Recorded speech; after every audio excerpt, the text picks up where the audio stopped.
ఈరోజు క్లాస్కి స్వాగతం. ఇవాళ మనం ఇంగ్లీష్లో కాదు లేదా లేరు అని చెప్పడం ఎలాగో నేర్చుకోబోతున్నాం. అవునండి. ముఖ్యంగా టు బీ అనే క్రియ ఉంటుంది కదా, దాంతోపాటు నాట్ ఎలా వాడాలి అనేది చూద్దాం.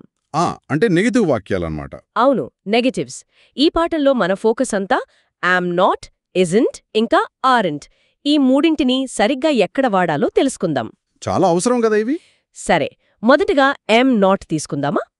సరే. ఐ అంటే నేను అని అందరికీ తెలుసు కదా. అవును. ఆ ఐతో పాటు నేను కాదు అని చెప్పాలనుకున్నప్పుడు యామ్ నాట్ వాడాలి. ఇది ఫిక్స్డ్ అన్నమాట. అంటే ఎప్పుడు ఐ తర్వాత యామ్ నాట్ వస్తుందా కాదు అని చెప్పడానికి? అంతే, వేరే ఆప్షన్ లేదు. ఉదాహరణకి ఐఎమ్ నాట్ అ స్టూడెంట్. అంటే నేను స్టూడెంట్ని కాదు. అవును. అలాగే ఐఎమ్ నాట్ టయర్డ్ అంటే నేను అలసిపోలేదు. సింపుల్.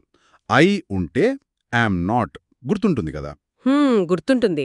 సరే, మరి తర్వాత ఇజంట్ ఉంది. అవును, ఇజంట్. ఇది ఇజ్ నాట్ కి చిన్న రూపం, అంటే కాంట్రాక్షన్ అంటాం కదా ఇంగ్లీష్లో. మరి దీన్ని ఎప్పుడు వాడతాం?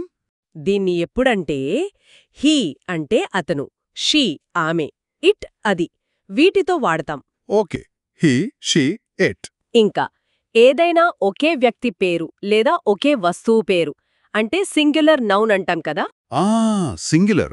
అవును, ఒకదాని గురించి చెప్పేటప్పుడు. అవును, అలాంటి వాటితో కాదు లేదా లేదు అని చెప్పడానికి ఇజంట్ వాడతాం. ఉదాహరణ చెప్తారా? తప్పకుండా. హీ ఇజంట్ టాల్ అంటే అతను పొడవుగా లేదు. ఓకే. అలాగే షీ ఇజంట్ రీడింగ్ అంటే ఆమె చదవడం లేదు.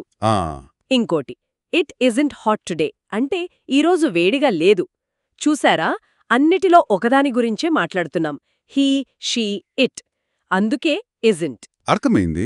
సింగులర్ అయితే ఇజంట్, మరి ప్లూరల్ అయితే అంటే ఒకటి కంటే ఎక్కువ ఉంటే అప్పుడొస్తుంది మన మూడో పదం ఆర్ంట్. ఆంట్. ఇది ఆర్ నాట్ కి షార్ట్ ఫామ్ కదా. అవును, కరెక్ట్. ఆర్ నాట్ బదులు ఆరెండ్ వాడతాం. దీన్నెప్పుడు వాడతామంటే యూ అంటే నువ్వు లేదా మీరు. ఓకే.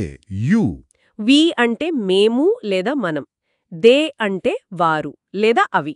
యూ, వి, తే. అవును. ఇంకా ఒకటి కంటే ఎక్కువ మంది వ్యక్తులు లేదా వస్తువుల పేర్లు, ప్లూరల్ నౌన్స్ అన్నమాట. అంటే బహువచనం. ఎగ్జాక్ట్లీ. వీటితో కాదు లేదా లేరు అని చెప్పడానికి ఆరెంట్ వాడతాం. ఉదాహరణకు దే ఆరెంట్ ప్లేయింగ్ అంటే వాళ్ళు ఆడుకోవడం లేదు. దే అంటే చాలా మంది కాబట్టి ఆరెంట్. అవును. అలాగే వి ఆరెంట్ సిస్టర్స్ అంటే మేము అక్క చెల్లెళ్ళం కాదు. వి అంటే కూడా ఎక్కువ మందే. కరెక్ట్. ఇంకొకటి, యు ఆరెంట్ రాంగ్ అంటే నువ్వు చెప్పింది తప్పు కాదు లేదా మీరు చెప్పింది తప్పు కాదు. ఓకే. యూకి కూడా ఆరెంట్ వస్తుంది. అవును. యు అనేది సింగ్యులర్ అయినా ప్లూరల్ అయినా దాంతో ఎప్పుడూ ఆరెంట్ లేదా ఆర్ వస్తుంది నెగటివ్లో. అది గుర్తుపెట్టుకోవాలి. చాలా బాగా చెప్పారు. అంటే ఇప్పుడు మనకు 3 రూల్స్ వచ్చాయి. ఒకసారి క్విక్గా రిపీట్ చేద్దామా? చేద్దాం. మొదటిది, ఐతో ఎప్పుడూ యామ్ నాట్ వాడాలి కాదు అని చెప్పడానికి. I am not. కరెక్ట్. రెండోది, హీ, షీ, ఇట్ లేదా ఏదైనా సింగ్యులర్ నౌన్ అంటే ఒకే వ్యక్తి లేదా వస్తువుతో ఇజంట్ వాడాలి. He isn't, she isn't, it isn't. Okay. ఇక మూడోది, యూ, వి, దే లేదా ప్లూరల్ నౌన్స్ అంటే ఒకటి కంటే ఎక్కువ మంది వ్యక్తులు లేదా వస్తువులతో ఆరెంట్ వాడాలి. You aren't, we aren't, they aren't. Perfect. ఈ 3 పాయింట్లు చాలా ముఖ్యం. I am not, he she it isn't, you we they aren't. వీటిని బాగా గుర్తుపెట్టుకోవాలి. మరిప్పుడేం చేయాలి? ఇప్పుడు వినడం అయిపోయింది కదా, నెక్స్ట్ స్టెప్ ప్రాక్టీస్. అవును, ప్రాక్టీస్ మేక్స్ పర్ఫెక్ట్ అంటారు కదా. నిజమే. ఇప్పుడు నేర్చుకున్న యామ్ నాట్, ఇజంట్, ఆంట్ ఉపయోగించి సొంతంగా కొన్ని వాక్యాలు రాయడానికి ప్రయత్నించాలి. అంటే తమ చుట్టూ ఉన్న వాటి గురించి లేదా తమ గురించి వాక్యాలు తయారు చేసుకోవచ్చు. ఉదాహరణకి ఐఎమ్ నాట్ స్లీపీ.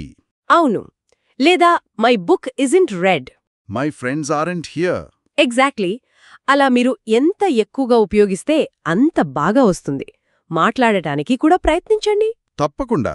ఈ చిన్న చిన్న రూల్స్తోనే కదా ఇంగ్లీష్లో పెద్ద పెద్ద వాక్యాలు కరెక్ట్గా చెప్పగలుగుతాం. అవునండి. ఫౌండేషన్ స్ట్రాంగ్గా ఉండాలి. సరే, మరి ఈ రోజుకి ఈ 3 పదాలు నేర్చుకున్నారు. బాగా ప్రాక్టీస్ చేయండి. All the best. నెక్స్ట్ క్లాస్లో మళ్ళీ కలుద్దాం.